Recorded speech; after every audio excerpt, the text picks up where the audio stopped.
Minsan sa trabaho may mga mahirap talagang sitwasyon dahil naubusan kami ng arena at ng mga cake mix. Pero dahil di pwedeng mawalan ng pagkain sa crib kaya gumawa ako ng paraan. Sobrang tagal na ng video na to at doon pa to sa dati ko na site. Ito yung time na na-assign ako sa pastry. Di ko alam kung anong tawag sa ginawa ko dito pero para siyang sausage rolls at yung isang klase naman ay parang cheese rolls.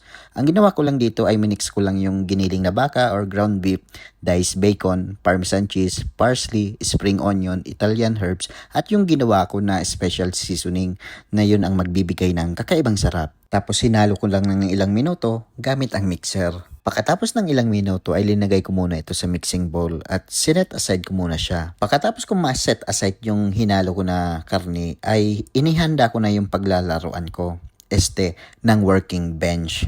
Since wala nga kaming arena kaya cornstarch ang binudbud ko para hindi dumikit yung pop pastry sa working bench. Buti na lang nga meron pa akong nakitang pop pastry sa freezer kasi kung hindi talagang bulilyaso ang kakalabasan. Kaya hindi pwedeng basta chef ka lang, dapat marunong ka rin dumiskarte at maging problem solver. Inuna ko pala yung cheese filling na ginawa ko pa kahapon. Linagay ko lang sa piping bag para hindi na ako mahirapan. Kaso nga lang, medyo tumigas siya kaya kailangan ko talagang i-press na medyo madiin. Pagkatapos ko na ma-distribute yung palaman na cheese sa pop pastry ay hiniwa ko lang. Supposed to be i-roll ko siya kasi nga cheese rolls nga eh. Kaso feeling ko bubuka siya mamaya kapag pinasok ko na sa oven. Kaya naisipan ko na gawing empanada style na lang kasi ang importante lang naman meron akong pagkain na ma-serve. Ginamitan ko ng tinidor para lagyan ng butas-butas upang makalabas ang singaw or yung steam at para na rin hindi siya magbabol or bumuka at para pantay ang pagkakaluto in and out.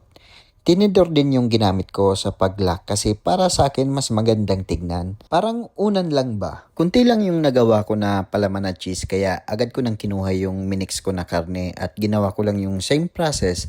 Kaso nga lang na-realize ko na dapat pala linagyan ko rin ng kaunting tubig yung karne para mas juicy. Kaso nga lang kapag minix ko ulit, kakapusin na ako sa oras kaya hinayaan ko na lang na ganyan. Hindi na rin kinaya ng power ko na i-press sa piping bag kaya kinamay ko na lang at naging mas madali pa para sa akin. Medyo mas marami yung karne na nagawa ko kaya talagang time consuming din siya para sa akin dahil hindi lang ito ang kailangan kong gawin.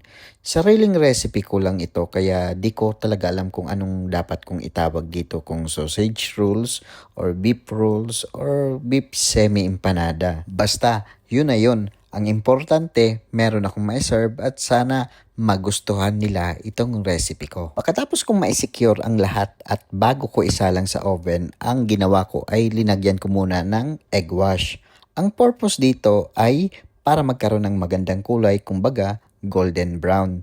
Bukod pa dyan, nagbibigay din ng kinang or glossy finish. At higit sa lahat, nagbibigay din ito ng manipis na protective layer. Agad ko rin isinalang sa oven at binake ng 165 degrees Celsius for 40 minutes. Pagkatapos ay kinul down ko muna ito sa cool room at nung malamig na ay linagay ko na rin sa plastic tray para mailabas ko na rin sa crib. Di ko alam kung aabot ito hanggang dinner dahil confident ako na masarap ito at magugustuhan ng mga minero. Hindi ako sigurado na umabot ito hanggang dinner at hindi nga ako nagkamali doon dahil pagbalik ko kinabukasan ay sinabihan ako ng kitchen hand na naubos din daw agad at marami daw naghanap. Gusto ko man gumawa pa kaso nga lang wala na rin ako nakitang pop pastry. Ang ginawa ko na lang ay cereal cookie na sariling recipe ko rin kaya abangan nyo. Pagpasensyahan nyo na rin kung bihira na lang ako gumawa ng content. Talagang sobrang busy lang ako at nawawala na ako ng oras na mag-edit. So paano ba yan? Hanggang dito na lang muna. Ako si Kusinerong Mayor na laging nagsasabing trust the process. Paalam! Kusinerong Mayor in the house. Sa kusina, sa trabaho.